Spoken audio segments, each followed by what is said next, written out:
The sound of gunfire echoed across the valley like thunder, but even as the last shots died away, Madeline Foster knew her world would never be the same. Blood soaked the hard, packed earth of what had once been her home, her haven, her family's dream in the Arizona Territory. Now in 1876, at 23 years of age, she found herself alone among the dead, the sole survivor of a massacre that had claimed everyone she'd ever loved. Madeline crawled from beneath her mother's body, the woman's final act of protection, leaving her daughter spared while she took the bullets meant for her child. The homestead lay in ruins, smoke rising from the cabin her father had built with his own hands just 3 years prior. Bodies were scattered across the yard: her father, her 2 younger brothers, their ranch hand, and her mother. Their small cattle ranch had been targeted by the notorious Harkins gang, a group of outlaws who'd been terrorizing the region for months. "Mama," Madeline whispered, touching her mother's face, still warm despite the stillness that had overtaken her. Blood matted her mother's honey blonde hair, so similar to Madeline's own. "I'm sorry, I'm so sorry." She didn't know how long she sat there, rocking back and forth in the dirt, surrounded by death. The sun climbed high in the sky, its merciless heat beating down on the bodies of her loved ones. Eventually, survival instinct kicked in. The gang might return. She needed water. She needed to move. Rising on unsteady legs, Madeline stumbled toward the well. Her pale blue dress was stained dark with her mother's blood, torn at the hem from when she'd been dragged across the yard by one of the outlaws before her mother's distraction had given her the chance to hide. Drawing water from the well, she splashed her face, the cold a shock against her skin. What now? Where would she go? The nearest town, Copperstone, was 15 miles to the west. She had no horse, the gang had taken them all, no money, they'd ransacked the house. Nothing but the clothes on her back and the crushing weight of being utterly alone. Madeline managed to bury her family that day, digging shallow graves with a broken shovel until her hands blistered and bled. She couldn't leave them to the elements, to the scavengers. They deserved better. When she finished, the sun was setting, casting long shadows across the new mounds of earth. She gathered what little remained of value: her mother's wedding ring, her father's pocket watch, and a small portrait of the family, and wrapped them in a handkerchief. With one last look at the only home she'd known since coming west from Philadelphia, Madeline began walking.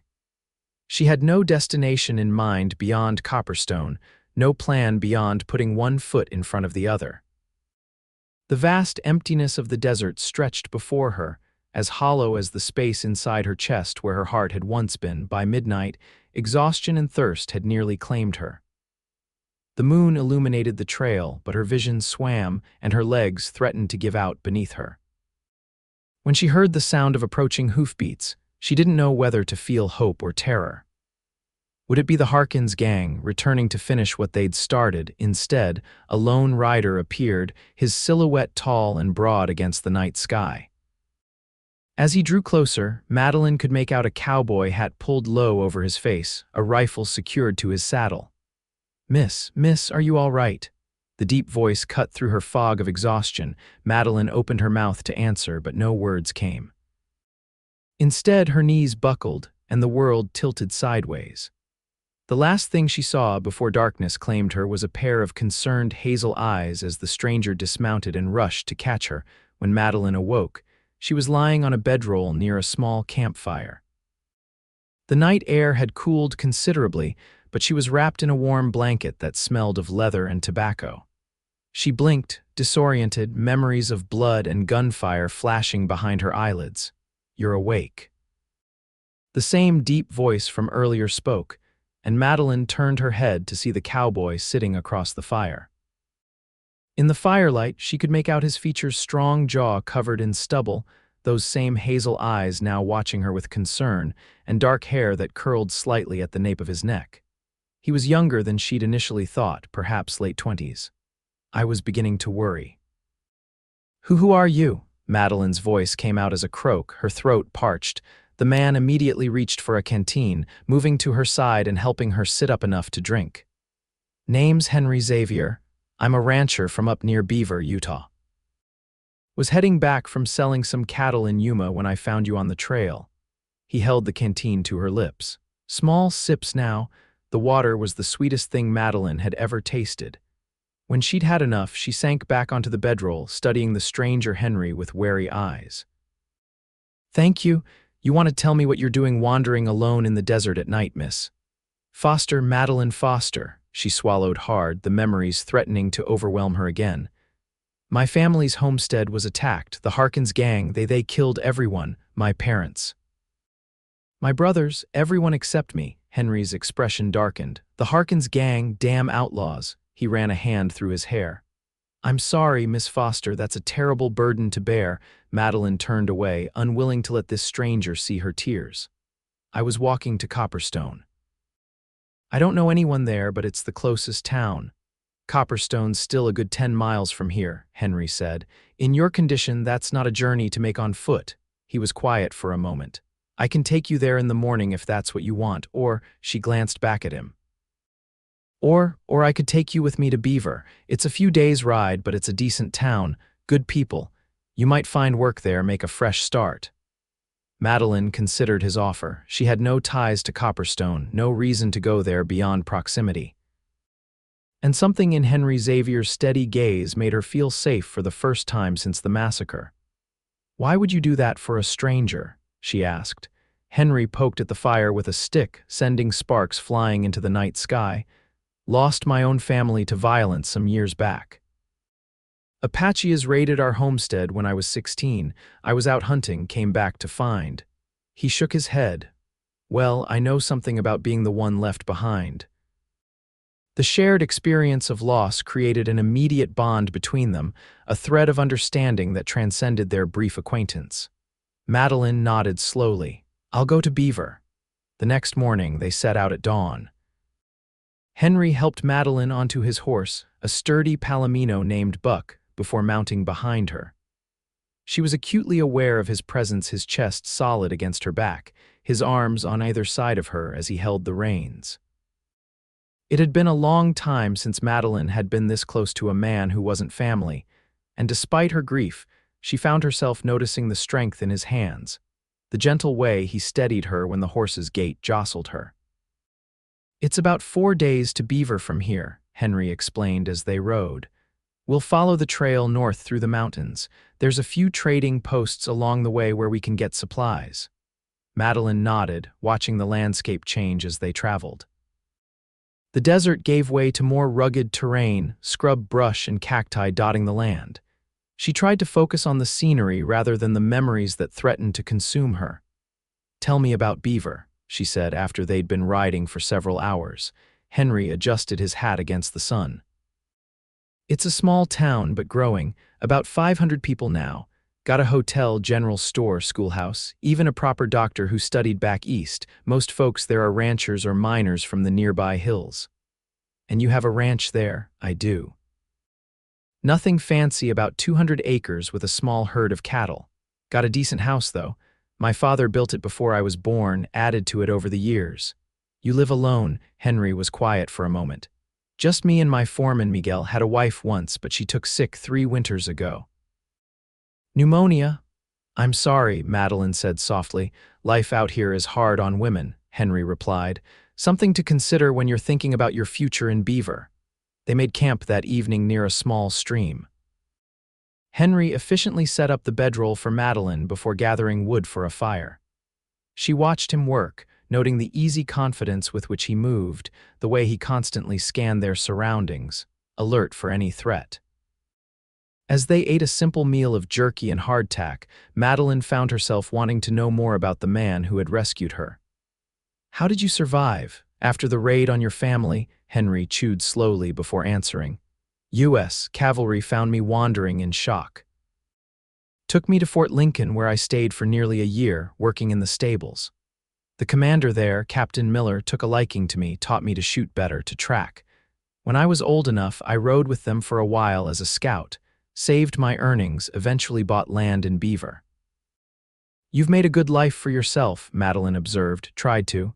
Henry's gaze met hers across the fire. It gets easier, Miss Foster. The pain doesn't go away, but you learn to carry it differently. Please call me Madeline. A small smile touched his lips. Madeline, then.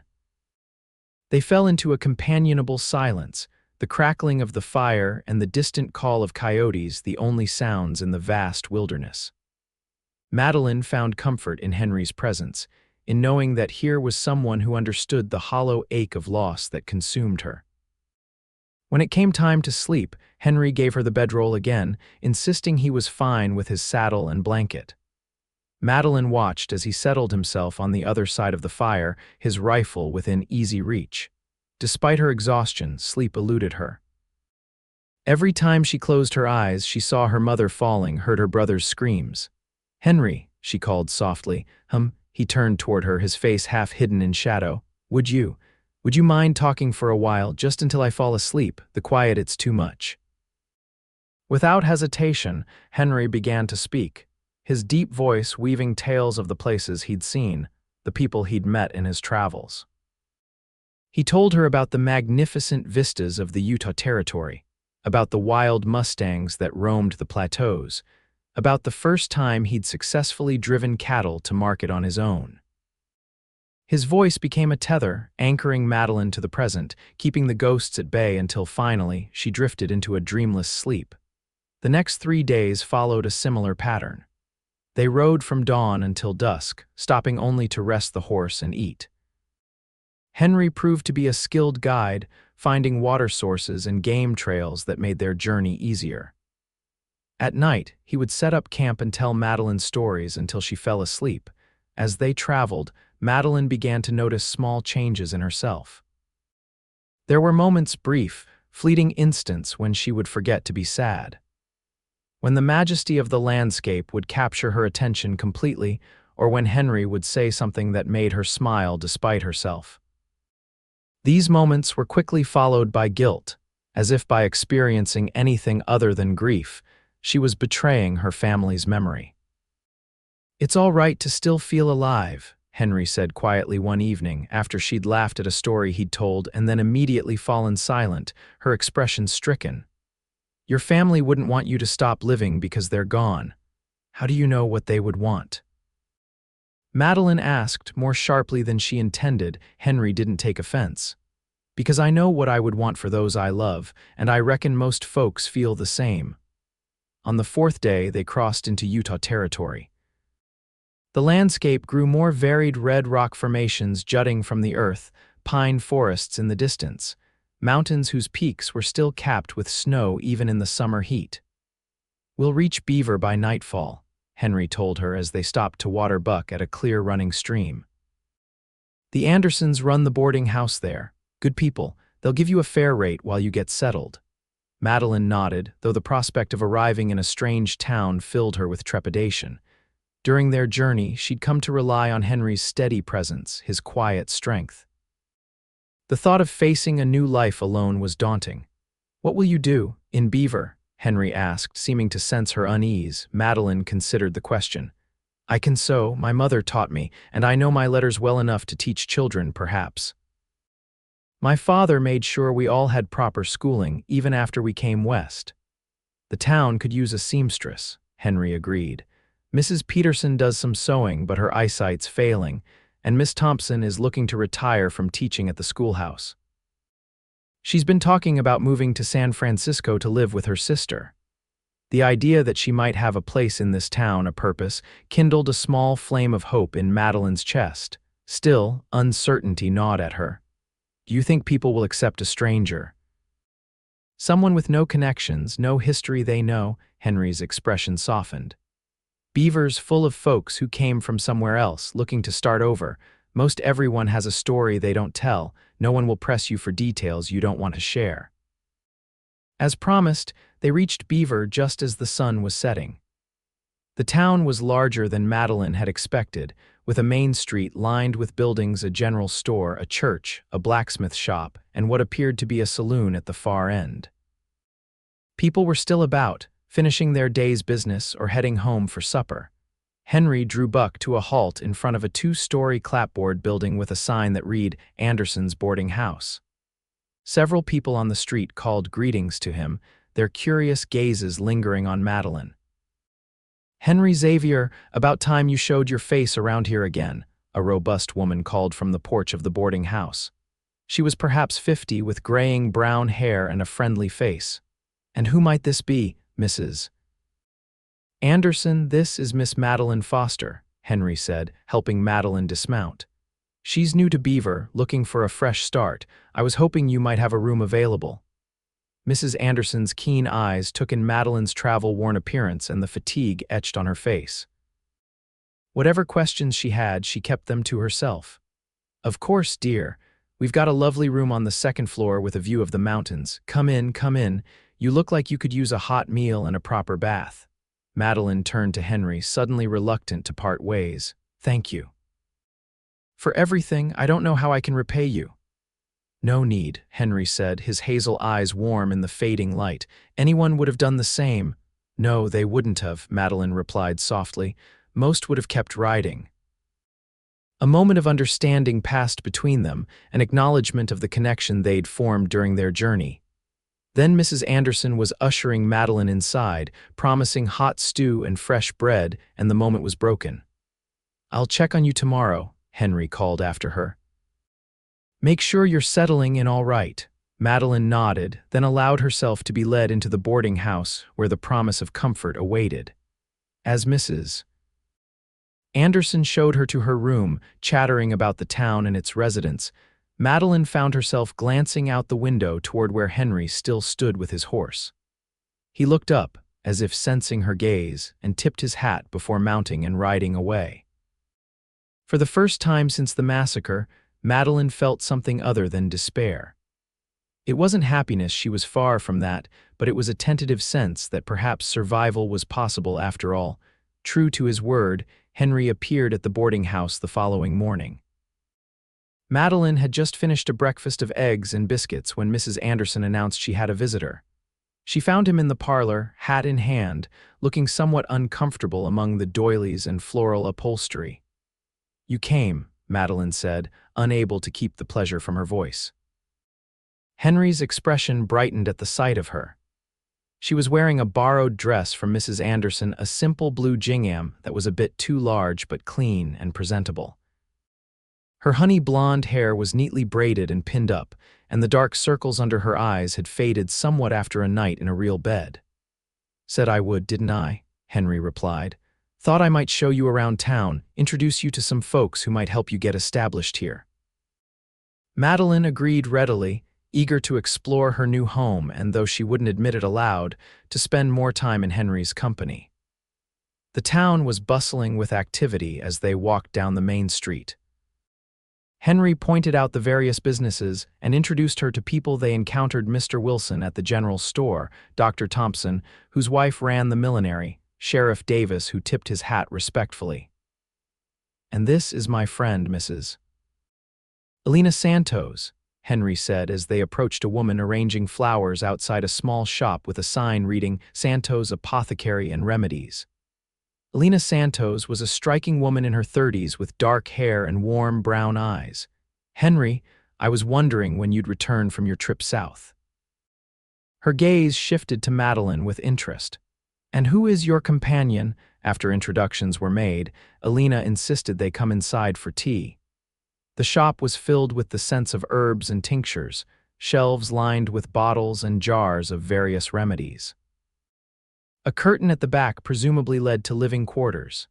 Elena's husband was the town doctor before he passed, Henry explained as they settled at a small table. Now she provides medicines and treatments for those who can't afford Dr. Thompson's fees or prefer more traditional remedies. "My Miguel learned from the native healers as well as medical school," Elena said, a hint of pride in her voice despite the mention of her late husband. "I continue his work as best I can." As they talked, Madeline learned that Elena was also from the East, originally Philadelphia, in fact, just like Madeline herself. They discovered other commonalities as well: a love of literature, experience with teaching children, and the shared challenge of adapting to life in the West. "I need someone to help in the shop," Elena said as they prepared to leave.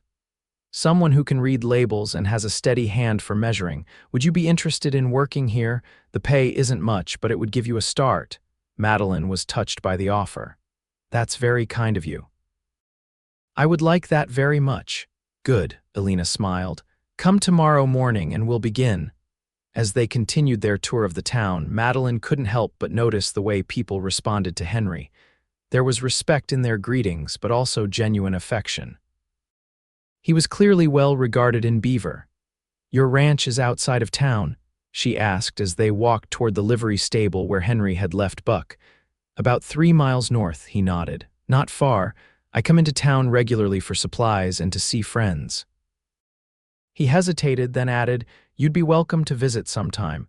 It's nothing fancy, but the view from the front porch is something to see, especially at sunset. The invitation warmed Madeline. I'd like that. Over the next few weeks, Madeline settled into a routine in Beaver. She worked at Elena's shop during the days, learning about medicinal herbs and helping prepare remedies. In the evenings, she would often sew or read in the boarding house parlor. Mrs. Anderson had introduced her to several other residents, and while Madeline was still reserved, she was slowly beginning to form connections in the community. Henry visited town every few days, always making a point to stop by the apothecary or the boarding house to see her. Sometimes he would bring small gifts, wildflowers he'd picked on the way, a book he thought she might enjoy, fresh berries from the bushes near his ranch. Their friendship deepened with each encounter, conversations flowing more easily, laughter coming more frequently. One evening in late July, about a month after her arrival in Beaver, Henry arrived at the boarding house with an invitation. There's going to be a town social on Saturday night, he said as they sat on the porch swing, enjoying the cooler air after a hot day. Dancing, food, music. Most everyone in town attends.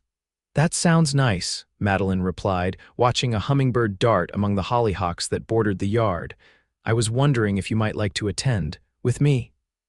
There was a hint of nervousness in Henry's voice that Madeline found endearing. She turned to look at him, studying his face in the golden light of the setting sun. In the weeks since their first meeting, Henry had become more than just her rescuer or even her friend. He was the person she most looked forward to seeing each day, the one whose opinion mattered most to her, whose smile could brighten even her darkest moments. I'd like that very much, she said softly. Relief and pleasure crossed his features. Good, that's good. The night of the social arrived clear and warm. Madeline had spent her savings on fabric to make a new dress for the occasion, a pale green cotton with small white flowers embroidered at the collar and cuffs. She'd fashioned her hair in a more elaborate style than usual, with soft curls framing her face. When Henry arrived to escort her, his reaction was all she could have hoped for. He stood speechless for a moment, his gaze taking in every detail of her appearance. You look beautiful, he finally said, his voice rough with sincerity. Madeline felt a blush rise to her cheeks. Thank you, you look very handsome yourself. And he did. Henry had traded his usual work clothes for a clean white shirt, dark vest, and pressed trousers. His hair was neatly combed, and he'd trimmed his stubble to a more refined shadow along his jaw. He offered her his arm, and together they walked to the town hall where the social was being held. The hall was transformed for the occasion, with lanterns strung from the rafters casting a warm glow over the proceedings.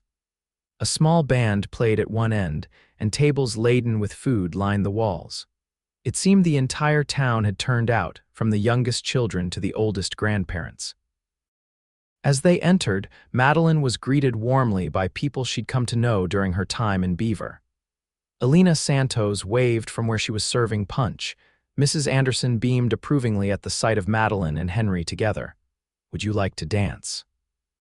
Henry asked after they'd made the rounds, greeting friends and neighbors. The band was playing a lively reel, couples spinning and laughing on the makeshift dance floor. Madeline hesitated. It had been so long since she danced, and never with someone who made her heart beat faster just by being near. I'm a bit out of practice, she admitted. Henry's smile was gentle. So am I, we can be unpracticed together. He led her to the dance floor, placing one hand at her waist while taking her hand with the other. The touch sent a flutter through Madeline's stomach. As they began to move with the music, any awkwardness quickly gave way to the simple joy of the dance. Henry was a better dancer than he'd let on, guiding her confidently through the steps. "You lied," Madeline said with a laugh as he twirled her. "You're quite good at this." Henry grinned, a rare full smile that transformed his usually serious face. "My mother insisted all her sons learn to dance properly. Said a man who could dance would never want for female company." "A wise woman," Madeline replied, enjoying the way his hand tightened slightly at her waist. They danced through several songs, stopping only when the band took a break for refreshments. Henry brought her a cup of punch and a plate of food, and they found a quiet corner to sit and eat. "Are you enjoying yourself?" he asked, watching her with an intensity that made her pulse quicken. "More than I have in a very long time," Madeline answered honestly. "Thank you for inviting me." "I should be thanking you for agreeing to come with me. There's not a man here who isn't envious right now." Madeline ducked her head, unused to such open admiration. When she looked up again, Henry was still watching her, something unspoken in his gaze. "Madeline, he was interrupted by the arrival of Sheriff Davis, who clapped him on the shoulder. "Xavier, just the man I wanted to see. Got news about that gang you were asking about." Madeline tensed. "The Harkins gang," the sheriff nodded, his expression turning serious. "That's right. Word is they hit a stagecoach near Flagstaff last week. Army's got a detachment tracking them now." "Good," Henry said, his jaw tight. "They need to be brought to justice." The sheriff moved on after a few more words, but the carefree mood of the evening had been broken.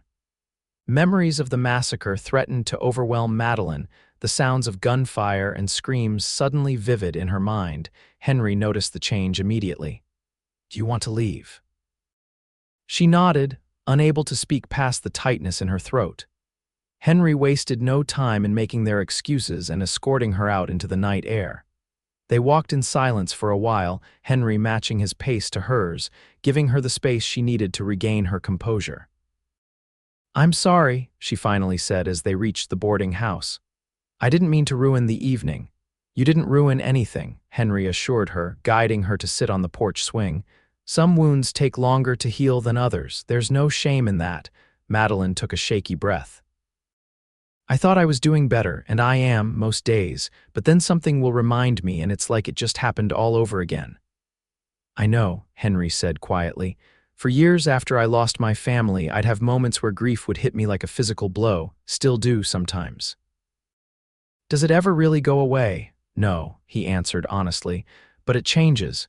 Becomes something you carry with you rather than something that threatens to drown you." They sat in companionable silence, the swing moving gently beneath them. In the distance, they could still hear the faint strains of music from the social. "The night my family was killed," Madeline said after a while, "I kept asking myself why I was spared when they weren't. What purpose could there be in my survival when everyone I loved was gone?" "I still don't have an answer." Henry was quiet for a moment. "Maybe there isn't one single answer. Maybe the meaning comes from what you choose to do with the life you still have." "And what have you chosen to do with yours?" she asked softly. He turned to face her, his expression earnest in the moonlight. "To build something worthwhile, to help where I can. To remember those I've lost by living in a way that would make them proud." He paused, then added more quietly, "And recently, to be grateful for the chance meeting that brought you into my life." The simple sincerity of his words touched Madeline deeply. Without thinking, she reached out and took his hand. His fingers curled around hers, warm and strong. "I'm grateful for that too," she whispered. They stayed that way for a long time, holding hands in the moonlight, neither feeling the need to say more. When Henry finally left, promising to call on her the next day, Madeline went to bed with her heart lighter than it had been in months. As summer turned to autumn, Madeline and Henry's relationship continued to deepen.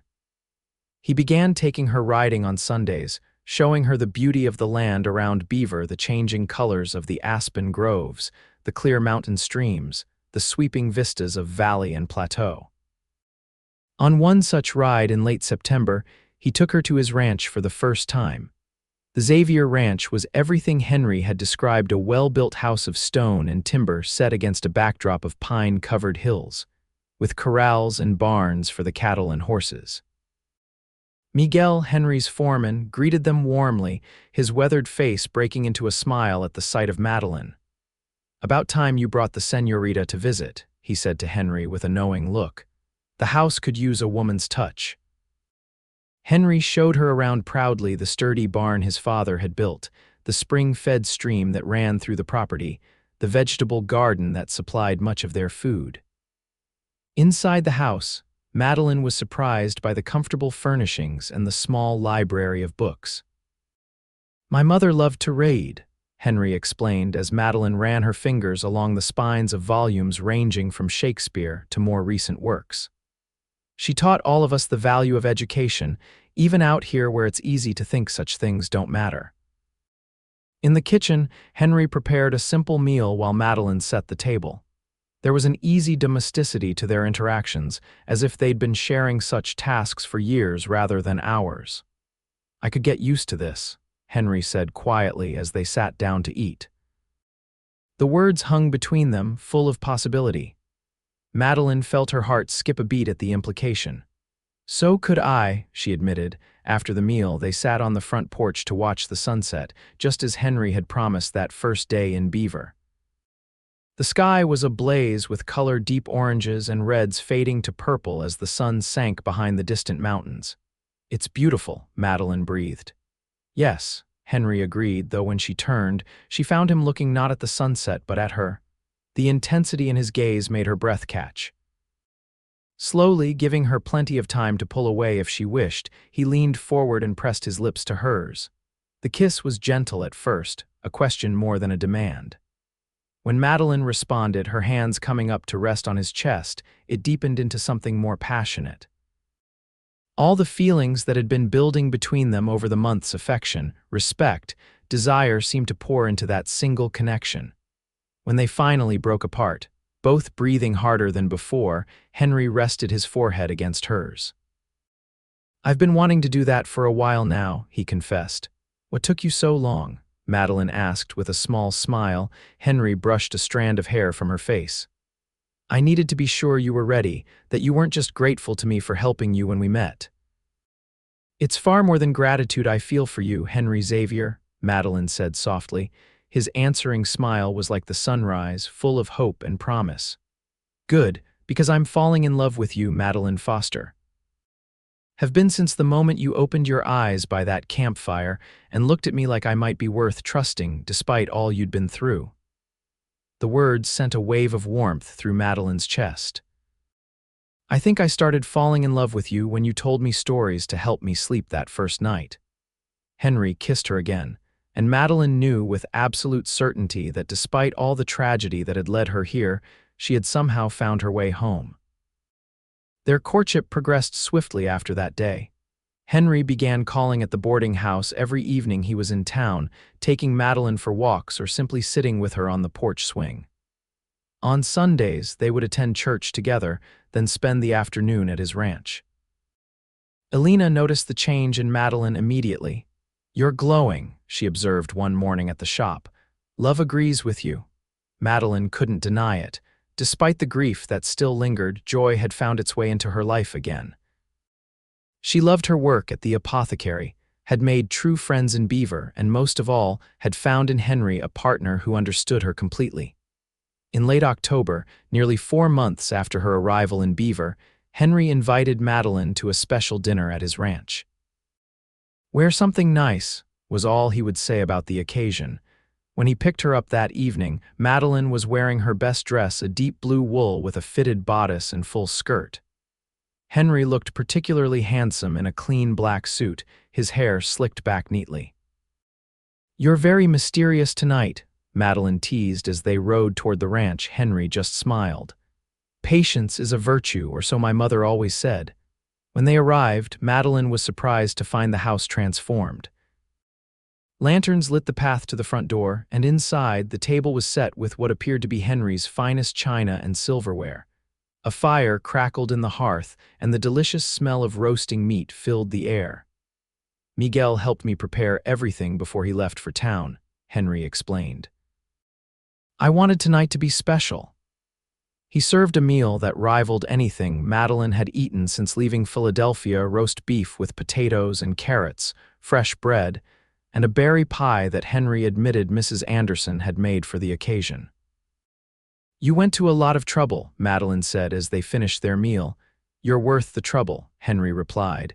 He seemed nervous suddenly, pushing his empty plate away and reaching for her hand across the table. "Madeline, there's something I want to ask you." Her heart began to race as he stood and moved to kneel beside her chair.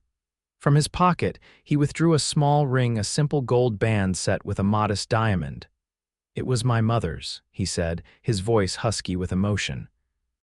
"My father gave it to me before he died, said to save it for the woman who made me want to build a future." He took a deep breath. "I love you, Madeline. These past months have been the happiest of my life.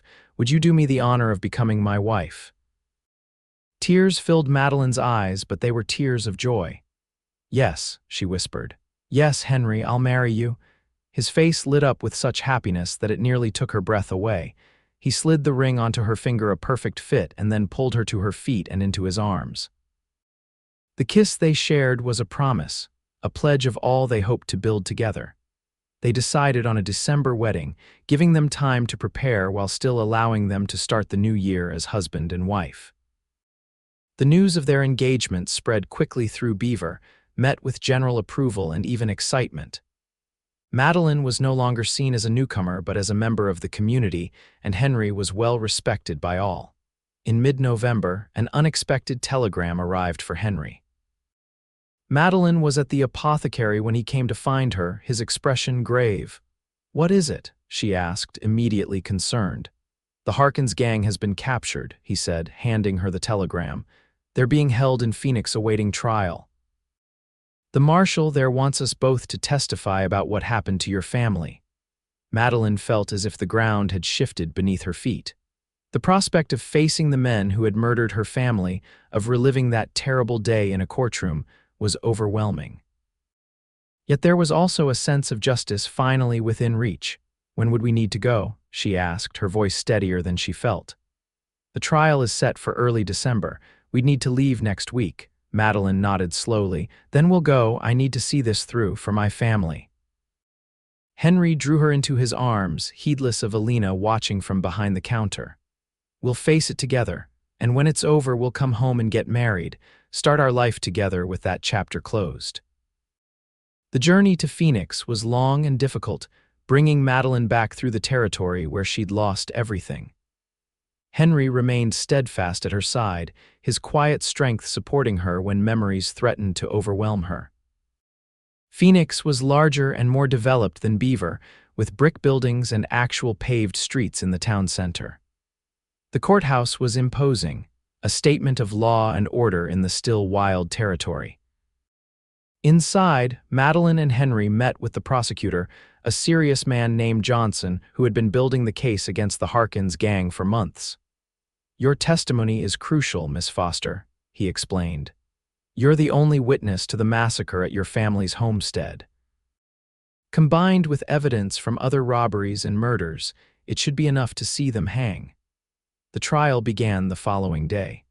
Madeline sat rigid in the witness chair, forcing herself to look directly at the 5 men who had destroyed her world. Their leader, James Harkins, stared back at her with cold eyes, showing no remorse for his actions. With as much composure as she could muster, Madeline recounted the events of that terrible day: the gang's arrival at the homestead, their demands for money and valuables, her father's attempt to protect his family, and the subsequent violence that had left everyone dead except her. Her voice faltered only once when describing how her mother had shielded her with her own body. "And you are certain these are the men who committed these acts?" the prosecutor asked.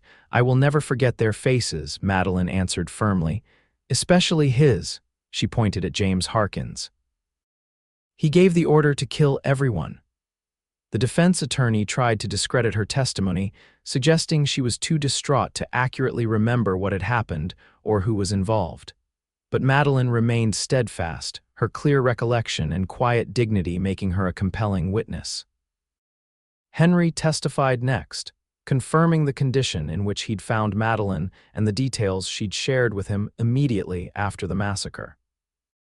Other witnesses followed survivors of stagecoach robberies, lawmen who had tracked the gang's movements, a former accomplice who had turned state's evidence. The trial lasted 3 days. When the jury returned with their verdict guilty on all counts, Madeline felt a complex mixture of emotions.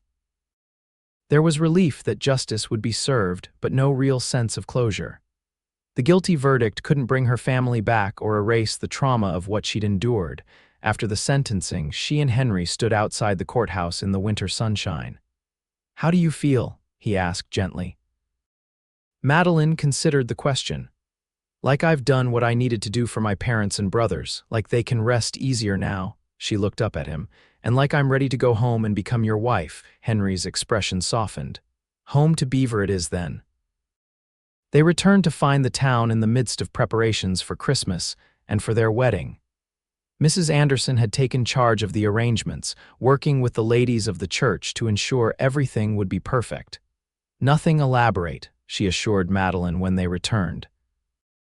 "Just a proper celebration for 2 people the whole town has come to care about." The ceremony was set for December 20th, allowing them to be settled in their home together before Christmas. In the days leading up to the wedding, Madeline moved her few possessions to the ranch, arranging them among Henry's belongings to create a space that would be truly theirs.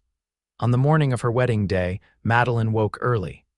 Elena and Mrs. Anderson arrived to help her prepare, bringing with them a beautiful white dress they had worked on in secret during her absence. "Something new for your new beginning," Mrs. Anderson said, her eyes misty as Madeline tried on the gown. It was perfect elegant in its simplicity, with delicate lace at the collar and cuffs. Elena arranged Madeline's honey blonde hair in an intricate style, weaving small white flowers throughout the braids and curls. "Your family would be so proud of you," Elena said softly as she worked. "You've rebuilt your life from ashes. That takes remarkable strength." Madeline's eyes filled with tears. "I wish they could be here." "They are," Mrs. Anderson said firmly, "in your heart, in the woman they raised you to be." The church was decorated with pine boughs and red ribbons for the season. As Madeline walked down the aisle on Sheriff Davis's arm, he had offered to give her away. She saw only Henry waiting for her at the altar. His face as he watched her approach was filled with such love and pride that it banished any lingering sadness. The ceremony was simple but meaningful. They exchanged vows they had written themselves, promises to honor, protect, and cherish one another for all their days. When the minister pronounced them husband and wife, Henry kissed her with a tenderness that spoke volumes about the life they would build together. The celebration afterward was joyous, a feast at the town hall with music, dancing, and more food than even the large crowd could consume. It seemed everyone in Beaver had turned out to wish them well. As the evening wound down, Henry leaned close to his new wife. "Ready to go home, Mrs. Xavier?" The name sent a thrill through Madeline. "More than ready, Mr. Xavier." They rode to the ranch through the crisp December night, stars blazing overhead in the clear sky. Henry had made sure the house was warm and welcoming, with fires lit in the hearth and bedroom. That night, as they came together as husband and wife for the first time, Madeline felt the final pieces of her broken heart healing. In Henry's gentle touch and passionate embrace, she found not just physical pleasure but a profound sense of belonging. This was where she was meant to be, with this man, in this place, building a future neither of them had dared to imagine when fate first brought them together. "I love you," Henry whispered in the darkness, his hand tracing the curve of her cheek. "I'll spend every day of my life making sure you never regret choosing me." Madeline pressed closer to him, her head resting on his chest where she could hear the steady beat of his heart. "I could never regret the choice that saved me in every way that matters." Spring came early to Beaver in 1877. The winter had been mild by Utah standards, allowing Henry and Madeline to settle comfortably into married life. Their days fell into a pleasant rhythm, rising at dawn to tend to the ranch, working side by side throughout the day, and spending evenings by the fire reading or simply talking about their hopes for the future. Madeline had taken to ranch life with a determination that impressed even Miguel, who had initially been skeptical about a city-bred woman's ability to adapt. She learned to ride better, to help with the cattle, to maintain a garden that would sustain them through the next winter. She still worked 2 days a week at Alina's apothecary, having discovered a genuine interest in healing herbs and remedies.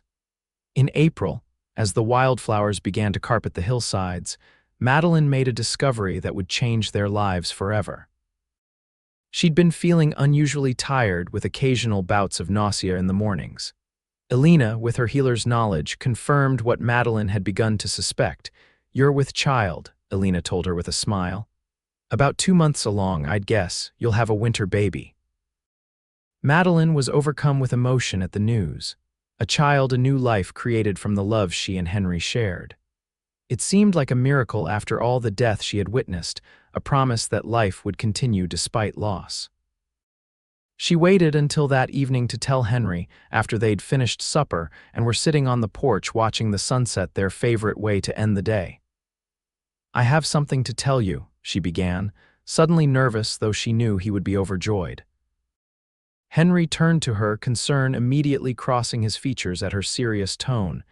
"Is everything all right?" Madeline smiled, taking his hand and placing it gently on her still flat stomach. "Everything is wonderful. We're going to have a baby." For a moment, Henry seemed frozen, his eyes wide with shock. Then a smile unlike any she'd seen before spread across his face, wonder and joy and fierce, protective love all mingled together. "A baby," he repeated, his voice thick with emotion. "Our baby."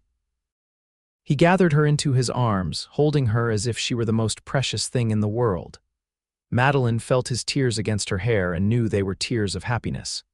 "You've made me the happiest man alive," he whispered, "first by agreeing to be my wife and now by carrying our child." "I didn't know it was possible to feel this much joy." As her pregnancy progressed, Madeline bloomed. The community of Beaver embraced the news, with women offering advice and men clapping Henry on the back in congratulation. Mrs. Anderson began knitting blankets and tiny clothes, while Alina provided teas and tonics to ease the discomforts of pregnancy. By summer, Madeline's condition was obvious, her slender frame now supporting a noticeable bump. Henry became even more protective, insisting she rest more and take on fewer tasks around the ranch. He hired a young woman from town, Sarah, to help with the household chores 3 days a week, despite Madeline's protests that she was perfectly capable. "Humor me," Henry said when she complained about being treated like fragile china. "I nearly lost you once before I even knew you. I won't take any chances now." His concern was so genuine that Madeline couldn't be truly annoyed. Besides, as her body changed and the baby grew more active, she found herself grateful for the help. In August, they began preparing the nursery in the room adjacent to their bedroom. Henry built a cradle from pine, carefully sanding every surface until it was smooth as silk. Madeline sewed curtains and quilts, enjoying the process of creating a space for their child. "Do you think it's a boy or a girl?" Henry asked one evening as they sat in the nursery, admiring their work. Madeline placed a hand on her rounded belly, feeling the baby kick vigorously. "A boy, I think." Strong and active like his father. Henry smiled, placing his own hand beside hers to feel the movement. "I'd be happy with either as long as the baby has your spirit and your eyes. And if it's a boy, I'd like to name him after my father, if you wouldn't mind," Madeline said softly. "James Henry Xavier." Henry's expression softened. "I think that's a fine name, and if it's a girl—" "Elizabeth, after your mother," Madeline suggested, knowing how much Henry had loved his mother. "Elizabeth Madeline Xavier," Henry nodded. "Perfect." As autumn painted the landscape in golds and reds, Madeline's due date approached. Dr. Thompson examined her regularly, assuring them that everything was progressing normally. Still, both Madeline and Henry couldn't help but worry. Childbirth in the frontier was dangerous, a fact they were well aware of. "Promise me something," Madeline said one night as they lay in bed, her head on Henry's chest. "If something happens to me, don't," Henry interrupted, his arms tightening around her. "Nothing is going to happen to you." "But if it did," Madeline persisted, "promise me you would love our child enough for both of us, that you would tell him or her about me, about my family, about how we met." Henry was quiet for a long moment. "I promise," he finally said, his voice rough, "but you have to promise me something too. Promise you'll fight with everything you have to stay with us. I can't lose you, Madeline, not now, not ever." "I promise," she whispered, sealing the vow with a kiss. The baby arrived on a cold, clear day in early December, almost a year to the day since Madeline and Henry had wed. The labor was long and difficult, stretching from evening until well into the next afternoon. Elena and Dr. Thompson attended her, while Henry paced anxiously outside the bedroom door, only entering when called to offer encouragement or hold Madeline's hand through particularly difficult contractions. "You're doing wonderfully," Dr. Thompson assured her as the hours wore on. "The baby is in the right position, everything is proceeding as it should." Finally, as the winter sun was beginning to set, casting golden light through the bedroom window, Madeline gave one last tremendous push and was rewarded with the strong, indignant cry of her newborn. "A boy, Doctor," Thompson announced, quickly cleaning and wrapping the infant before placing him in Madeline's arms. "A healthy son." Henry was at her side instantly, his face a mixture of awe and relief as he gazed down at their child. James Henry Xavier had a shock of dark hair like his father, and when he briefly opened his eyes, they were the same deep blue as all newborns. "He's perfect," Henry said, his voice choked with emotion.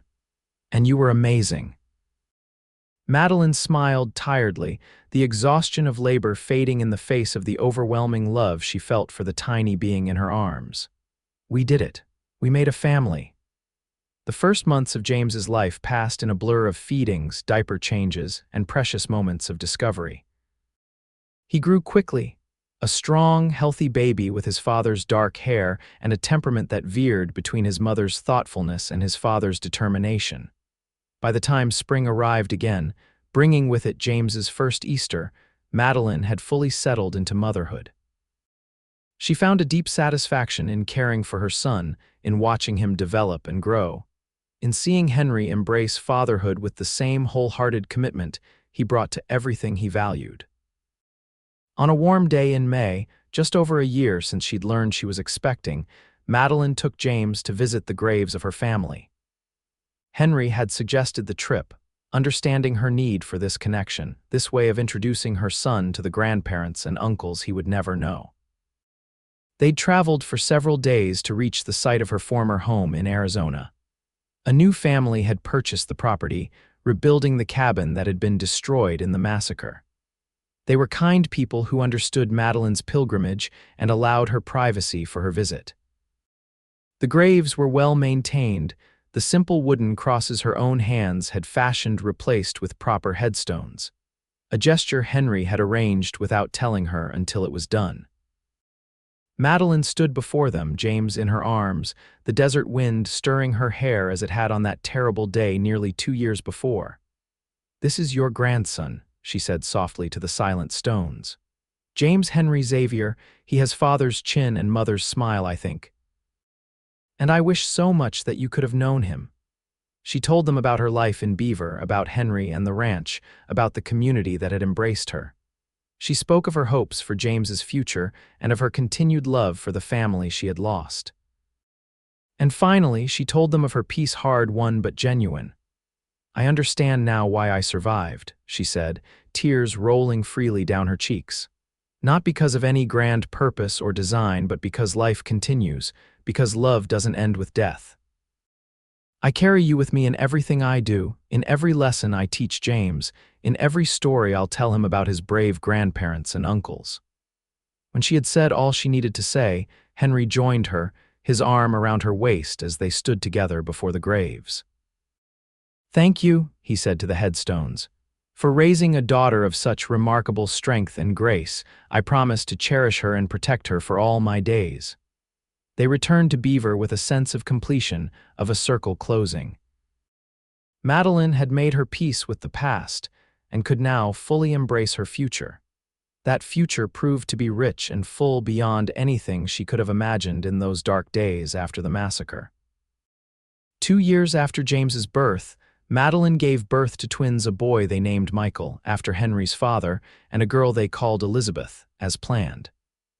The Xavier Ranch prospered under Henry's careful management, expanding as they acquired neighboring properties. Madeline continued her work with Alina, eventually taking over the apothecary when Alina decided to move to San Francisco to live with her daughter. As the children grew, Madeline and Henry made sure they understood their heritage, the strength of the Foster family who had braved the frontier, the courage of the Xavier family who had rebuilt after devastating loss. They taught their children resilience and compassion, the value of hard work and the importance of community. On the 10th anniversary of their wedding, Henry surprised Madeline with a trip to San Francisco, the honeymoon they'd never had. They stayed in a grand hotel, attended the opera, walked along the bay, and for a week pretended to be nothing more than a couple in love, free from responsibilities. "Do you ever regret it?" Henry asked as they stood on the hotel balcony, watching the sunset over the Pacific. "Coming west with your family, all that happened," Madeline considered the question, turning to look at the man who had saved her in every way possible. "How could I regret the path that led me to you, to our children, to the life we've built together?" Henry pulled her close, his arms as strong and sure as they had been on that first night when he'd found her wandering alone in the desert. "I thank God every day for bringing you into my life, even through such terrible circumstances." "As do I," Madeline said softly.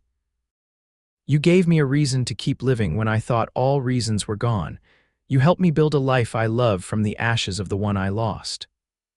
"And we're just getting started," Henry promised, sealing the words with a kiss as the last light of day faded into the vast horizon before them. In the years that followed, that promise proved true. Their family continued to grow, not with more children, but with the addition of spouses for their grown offspring, and eventually grandchildren who brought new joy into their lives. The Xavier Ranch became one of the most successful in the region, known for its fine horses as well as its cattle.